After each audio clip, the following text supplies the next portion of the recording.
ইফতার বা বিকালের নাস্তার জন্য সাবুদানা আর কিছু ফ্রুটস দিয়েই একটি ড্রিঙ্ক বা ডেজার্ট রেসিপি শেয়ার করব। ডেজার্টটি দেখতে যতটা আকর্ষণীয়, খেতেও তেমনই স্বাস্থ্যকর ও মজাদার। এই ড্রিঙ্কস বা ডেজার্ট রেসিপিটি একবার খেলে সারাদিনের ক্লান্তি একদম নিমিষেই চলে যাবে। তবে চলুন সহজে এই ডেজার্ট রেসিপিটি দেখে নিই।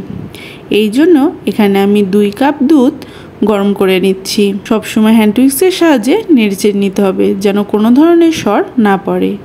এখানে আমি হাফ কাপ গুঁড়ো দুধ দিয়ে নিচ্ছি।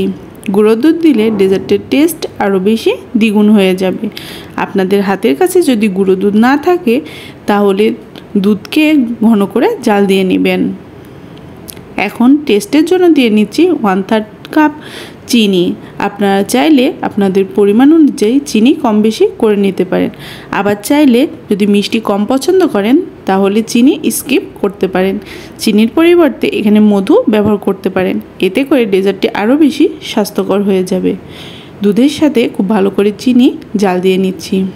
এখন এখানে দিয়ে নেব 1 চামচ কাস্টার্ড পাউডার আর 1 চামচ কর্নফ্লাওয়ার দিয়ে আমি ঠান্ডা দুধের সাথে খুব ভালো করে মিশিয়ে নেব। কর্নফ্লাওয়ার আর কাস্টার্ড পাউডার দুধকে ঘন করতে সাহায্য করবে এবং দুধের মধ্যে সুন্দর একটি ফ্লেভার অ্যাড করে দেবে। আপনাদের হাতের কাছে যদি কাস্টার্ড থাকে তাহলে শুধুমাত্র কাস্টার্ড দিয়েও তৈরি করতে পারবেন। আবার যদি কাস্টার্ড পাউডার না থাকে তাহলে শুধুমাত্র কর্নফ্লাওয়ার দিয়েও তৈরি করে নিতে পারবেন। মিশ্রণটি দিয়ে নেওয়ার পরে অনবরত একটি স্প্যাচুলার সাহায্যে দুধ নেড়েচেড়ে গরম করে নিতে হবে। কারণ এখানে মিশ্রণটি দেওয়ার পরে দুধটি খুব সহজেই ঘন হয়ে আসবে এবং নিচে দলা দলা অংশ হয়ে যেতে পারে। একদম পারফেক্টভাবে দুধ জাল দেওয়া হয়ে গেছে। এখন সাবুদানাটি তৈরি করে নেব। পরিমাণ মতো জলের মধ্যে এখানে 1 কাপ সাবুদানা দিয়ে নিচ্ছি। সাবুদানাটি যতক্ষণ পর্যন্ত না ভালোভাবে সিদ্ধ হয়ে যাচ্ছে বা স্বচ্ছ প্রকৃতি ধারণ করছে ততক্ষণ পর্যন্ত জাল দিয়ে নেব। সাবুদানাগুলো অনেকটাই ফুটে উঠেছে এবং দেখতে পাচ্ছেন আস্তে আস্তে সাবুদানার কালারটি কিন্তু চেঞ্জ হয়ে আসছে। আর আজকের রেসিপিটি যদি আপনাদের ভালো লেগে থাকে তাহলে অবশ্যই আমার চ্যানেলটি সাবস্ক্রাইব করে আমার চ্যানেলের পাশেই থাকবেন। আপনাদের যদি কোনো রেসিপির রেকমেন্ডেশন থাকে আমাকে কমেন্ট করে জানাবেন। আমি চেষ্টা করব সেই রেসিপিটি খুব সহজভাবে আপনাদের সামনে উপস্থাপন করার জন্য। সাবুদানাগুলো খুব ভালো করে সিদ্ধ হয়ে গেছে এবং ভেতরকার অংশটি অনেকটাই স্বচ্ছ হয়ে গেছে। সাবুদানাগুলো নামিয়ে নিয়ে এখন ঠান্ডা জল দিয়ে ভালোভাবে একটি স্ট্রেনারের সাহায্যে ছেঁকে নেব। এতে করে অতিরিক্ত গরম জলগুলো বের হয়ে যাবে এবং ওভারকুকড হওয়ার থেকে সাবুদানাগুলো থেকে যাবে। এবং এখানে সাবুদানাগুলো আমি ঠান্ডা জল দিয়ে খুব ভালো করে বারবার ধুয়ে নিয়েছি। এতে করে সাবুদানার মধ্যে যে স্টিকি ভাবটি ছিল সেটি অনেকটাই কমে এসেছে। অবশ্যই এই প্রসেসটি খুব ভালো করে করবেন। এতে করে সাবুদানাগুলো একদম পারফেক্টভাবে সিদ্ধ হবে।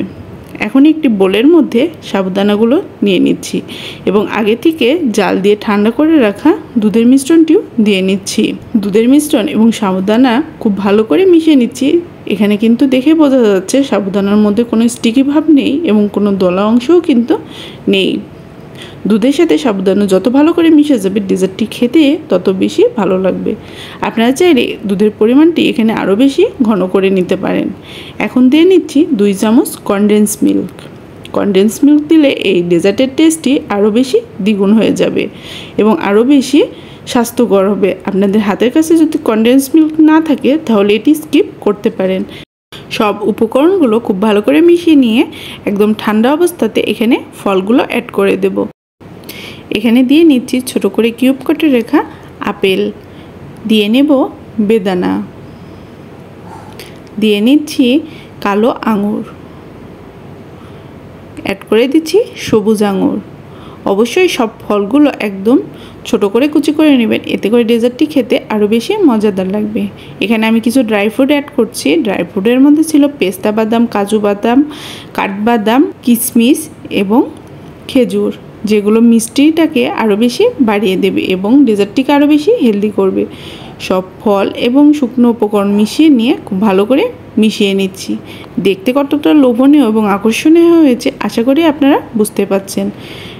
সন্ধ্যার নাস্তা বা ইফতারে এইরকম ঠান্ডা ঠান্ডা ডেজার্ট যদি পরিবেশন করা যায়, ছোট থেকে বড় সবাই অনেক খুশি হবে এবং সারাদিনের ক্লান্তি একদম রিফ্রেশ মাইন্ডে চেঞ্জ হয়ে যাবে। আজকের রেসিপির পুরো উপকরণ আপনাদের ডিসক্রিপশনে দিয়ে রাখবো, আপনারা চাইলে সেগুলো চেক আউট করে নিতে পারেন। আপনাদের হাতের কাছে থাকা ফল দিয়েই কিন্তু এই ডেজার্টটি খুব সহজে তৈরি করে ফেলতে পারবেন। এখানে কোনো বাধ্যবাধকতা নেই যে কোন ফল ব্যবহার করবেন বা কোনটি ব্যবহার করা যাবে না। এখন একটি গ্লাসে আমি পরিবেশন করে নিলাম। দেখতে কতটা আকর্ষণীয় হয়েছে। যেসব বাচ্চারা ফল খেতে চায় না তাদেরকে এইভাবে ডেজার্ট তৈরি করে দিলে তারাও কিন্তু অনেক খুশি হয়ে ডেজার্টটি খেয়ে নেবে। আজকে এই পর্যন্তই, নতুন একটি রেসিপি নিয়ে হাজির হয়ে যাব। ততক্ষণ পর্যন্ত সবাই সুস্থ থাকবেন, ভালো থাকবেন। রেসিপিটি সময় আমার সাথে থাকার জন্য আপনাদেরকে অনেক অনেক ধন্যবাদ।